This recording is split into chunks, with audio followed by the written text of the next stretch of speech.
In today's video, I'm going to teach you how to log time in Zoho projects. By the end of this walkthrough, you'll know exactly where to go, what to click, and how to make sure your hours are captured correctly for any task you're working on. Let's start from inside your Zoho project's workspace. First, locate the specific task you want to log time against. This might be a task assigned to you or one that you're helping with. Go ahead and click on that task to open its details. When you open a task, you'll typically see information like the task title, description, due dates, and any related comments or attachments. Make sure you've got the right task selected because the time you're about to log will be tied to this specific item.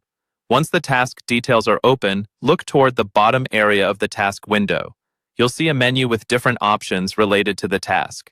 In that bottom menu, find and click on the Log Time tab. This is the dedicated area where all the time entries for that task are collected. If you ever need to review how much time has already been spent, this is where you'll come back to later. Inside the Log Time tab, you'll see an option to add a new entry. Click the Add Time Log button. This opens a form where you can enter exactly how much time you spent, along with how you want that time to be tracked.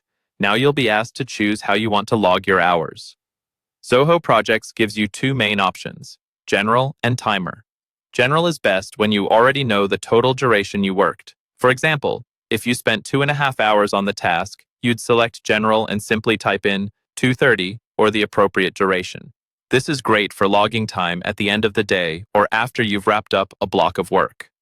Timer, on the other hand, is for logging based on start and end times. With Timer selected, you can specify when you began and when you finished, and Zoho Projects will calculate the total duration for you. This is useful if your team tracks time to the minute or needs accurate timelines for billing or reporting. Once you've chosen either General or Timer and entered the correct hours, double-check your details. When everything looks good, click Add to save the time log.